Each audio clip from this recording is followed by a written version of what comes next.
Assalamualaikum warahmatullahi wabarakatuh. Hari ini Pak Wan nak kongsi sedikit mengenai pacat. Pacat. Yang selalu musim hujan, kalau kita masuk kebun banyaklah pacat ni. Jadi bab pacat ni ada benda-benda yang baik, ada yang tak baik. Okey, sila lihat, tonton video ni sehingga selesai.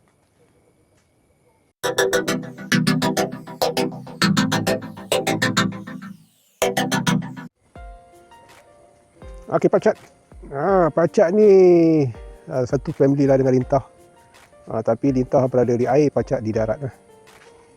Pacat ni selalunya dia musim panas dia akan mematikan diri dia di bawah rumput-rumput sebagainya. Tapi apabila musim hujan, dia akan aktif dan akan mencari darah-darah daripada manusia ataupun haiwan-haiwan, seperti babi lah, seperti kerbau, lembu dan sebagainya. Jadi pacat ni dia sensitif di segi telinga dia. Telinga dia sangat sensitif. Pacat dan lintah sama je. Sensitif telinga dia. Dia kalau ada pergerakan, kalau ada ni dia akan mencari pergerakan berkenaan lah, bunyi pergerakan berkenaan. Kebaikan dia, kalau kita tengok lintah, samalah lintah pun, lintah besar, dia akan menghisap darah dan ia pun ada jadi bekam pada. Jadi kalau kita terkena pacat, anggaplah itu sebagai bekam peri, bekam percuma ya. Jadi kali Pak Wan nak cerita tentang kalau terkena pacat, macam mana nak menanggalkannya dengan cara mudah dan memberhentikan darah yang keluar daripada kulit kita tu dengan segera. Okey, apa kenal ni? Ini pacat.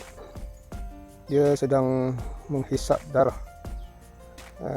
Jadi Abang biarkan dia lah sedekah darah. Bukan. Sebenarnya Pak Wan nak ajar macam mana nak apa, kalau dah dia hisap, kemudian dia apa, dia keluar darah kan. Dia keluar darah. Bila keluar darah, macam mana nak berhentikan darah badan kita, bukan darah dia hisap dah dalam tu. Tapi nak berhentikan darah kita tu, selalunya kalau pacat, terutama kalau dia hisap, kita tarik dia. Tarik dengan orang kata apa, dengan sentap dia. Selalunya gigi dia tu akan tinggal dalam tu. Gigi dia akan tinggal dalam tu. Jadi dia akan menyebabkan satu, darah tu susah berhenti. Nombor dua, dia akan ada kudis. Dia akan ada kudis nanti tempat tu. Ni dia tengah hisap, bagi dia kenyang. Tak banyak pun kan, 2 titik. Kemudian kita nak ajar, tapi saya Pak Wan tertinggal lah alat dia tu. Sebenarnya bubuh garam dan ataupun bubuh abu. Abu yang kering tu letak kat dia, dia akan tanggal sendiri. Dia akan tanggal sendiri, dan bila tanggal sendiri tu dia tak apa tu, tak meninggalkan giginya di situ lah. Jadi darah akan cepat berhenti lah. Darah akan cepat berhenti. Kita tengoklah kejap lagi. Kita akan turun bawah. Ni sekarang Pak Wan di atas bukit. Kita akan tengok, cari apa, abu, kalau ada abu. Jadi macam mana kaedah tu. Yang kedua, kita akan ajar, tunjuk kongsikan bagaimana kalau dia apa tadi, macam mana nak tanggal. Dan kedua, kita gunakan yang ada keliling kita. Yang ada di keliling kita ni untuk kita menghentikan darah. Satunya dipanggil sawang. Sawang ni adalah rumah labah-labah yang ditinggalkan. Itu sebenarnya baik untuk memberhentikan apa tu, darah darah kita sebenarnya. Darah kita yang susah berhenti ya. Okey, jom sebelum dia kenyang jatuh sendiri, kita turun bawah. Tu dia telah gemuk ya. Dia telah gemuk. Jadi kecil je dia telah gemuk. Sebenarnya dia susah je nak hisap tu, tengok berpeluh-peluh dia. Nak hisap darah tu susah juga, berpeluh-peluh nampak. Bertakung bawah 20. Okey. Okey, kita bubuh. Sekarang kita ada abu sini. Tapi ni abu lama, abu rokok lama hari jiran sebelah tu. Kita cuba ya. Okey, sekarang kita cuba. Tapi elok-eloknya kita gunakan abu yang kering lah ya. Ini abu lama ni tak tahulah. Abu lama ni. Kita tengok ya. Kita bubuh dia.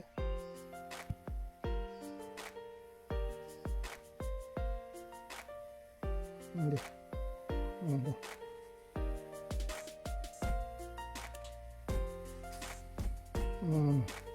Nampaknya tak ada kesan ya. Sebab abu lama. Abu lama ya. Okey. Dia kalau abu baru dia akan jatuh lah. Okey, kita cuba lagi, kita bubuh banyak-banyak. Kalau tak berjaya juga kita tarik sendirilah ya. Lagi satu ya, dia boleh bu garam ya, bu garam. Abu ni mungkin tak ada power dah. Dia tak ada power. Tak ada power apa-apa lah. Tu. Ini dia. Tu. Dia tak ada tindak balas. Lagi satu kita boleh guna garam, garam halus. Kita guna garam halus, dia akan tanggal lah. Akan tanggal.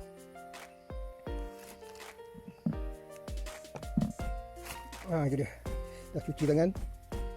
Dia pun dah cuci. Okey. Kita akan buka.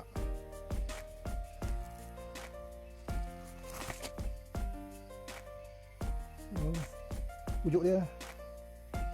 Keluar. Di pujuk dia keluar. Nanti kudis lama. Dia tak nak keluar. Tengok dia dah gemuk lah. Dia selalunya kalau makan ni, lepas makan dia akan bertelur. Dia akan bertelur ya. Okey. Kita tarik lah kat sana. Kuat dia pegang bak tu. Dia kuat situ. Jadi bila kita tarik ni, bila kita tarik, selalunya gigi dia tu akan tertinggal dalam tu lah. Mak tu dia tarik, mak tu kesan di tangan dia tak. Kuat ya. Dia hidup dan mati lah. Okey. Tengok.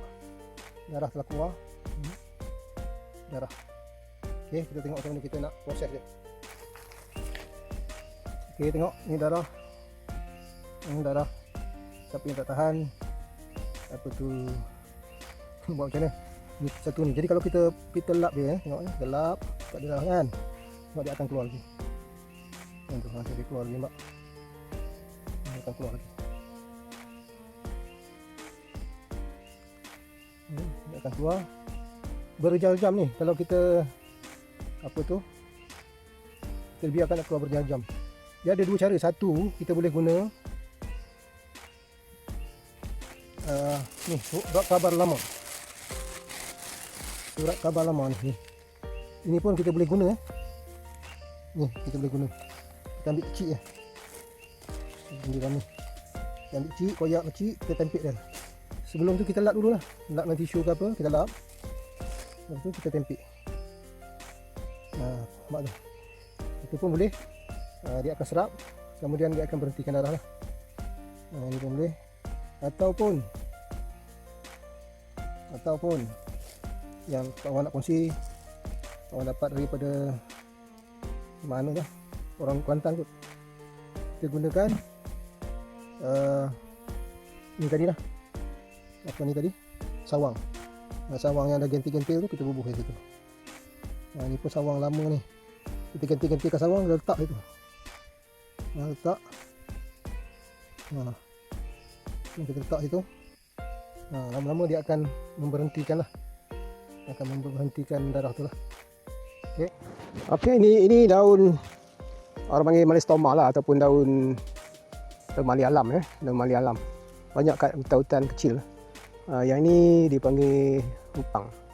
Pokok kapal terbang. Tapi Pak Wan prefer yang ni lah. Prefer pokok kapal terbang ni. Yang ni boleh ubat luka sebenarnya. Di samping pacat, kita boleh, kalau luka-luka kecil kita boleh gunakan lah. Dengan cara kita ambil pucuk dia yang lembut ni, yang lembut-lembut ni. Daun dia kita ambil, Kalau batang lembut kita ambil dan kita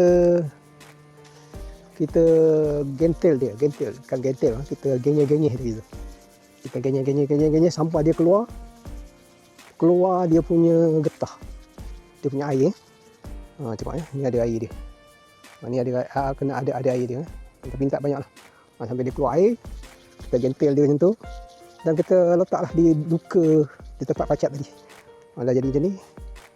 Jadi kita letak dia. Kalau contoh kena pacat di sini, kita letaklah situ. Letakkan sekali-sekali dengan benda ni lah. Dia akan memudahkan darah berhenti lah. Kita buat macam tu. Kalau luka pun samalah. Okey, itu cara dia. Ya, bahaya pacat ni ada juga bahaya dia kalau dia masuk dalam badan kita lah. Pacat tu terutama lintah. Kalau masuk badan kita melalui hidung ke, melalui mulut ke, melalui telinga ke, melalui dubur, dia akan masuk dalam badan kita dan akan membiak di dalam tu. Dan akan mendatangkan kemudaratan jugalah, Jadi kita kena berhati-hatilah dengan pacat ni. Pacat masuk utama lintah lah. Kalau pacat ni bukanlah ini sangat lah. Tapi pacat ni pun ada berbagai-bagai jenis pacat. Ada pacat yang aktif, ada pacat tak aktif, ada kecil, ada besar. Kalau pergi ke hutan besar-besar, pacat itu akan berada di atas daun-daun dan dia akan melompat ke badan kita. Terutama kalau biasa yang hiking pergi ke Korbu, bagaimana pacat begitu banyaklah. Okey, kalau terkena darah pacat, kita dah basuh, kita dah letakkan berbagai-bagai lah. Terutama kita boleh letakkan surat khabar, ataupun kita boleh letak sarang laba-laba, atau boleh panggil apa, sarang laba-laba tu lah. Ataupun kita boleh guna satu lagi, kalau kita berada di hutan, kita boleh guna daun-daun yang tertentu lah. Kita perah dia, seperti daun kapal terbang, daun mali alam, daun melastoma pun boleh untuk menghentikan darah pacat. Dan jika darah tu terkeluar juga pada masa kita solat sebagainya, maka dimaafkan setelah kita cuci, setelah kita berusaha lah. Kita dengar daripada Ustaz Azhar punya penerangan. Saya terkena gigitan pacat di bahagian betis. Selepas dibersihkan, saya ambil wuduk untuk solat. Semasa saya solat, darah tiba-tiba keluar di tempat luka terkena pacat itu. Patutkah saya menghentikan solat ketika itu atau teruskan juga solat saya? Apakah hukumnya? Hukumnya solat tuan adalah sah. Sah solat. Kita basuh, kita hentikan darah dah dalam sembahyang dikeluar. Daripada sebab pacat, hukumnya sah. Darah itu dimaafkan. Disebut dalam kitab An-Najasatul Ma'fuwah. Akibat gigitan pacat, bila kita basuh apa semua, kita sembahyang, keluar tengah sembahyang, dimaaf. Najis, tapi najis yang dimaaf. Sembahyang tak payah berhenti. Okey, jika ada kebaikan, jika ada manfaat, sila kongsi, sila share supaya kebaikan dapat dimanfaat oleh ramai daripada rakan-rakan kita, sahabat-sahabat kita. Sila like, sila share, sila komen. Berjumpa di video akan datang. Assalamualaikum warahmatullahi wabarakatuh. Bye-bye.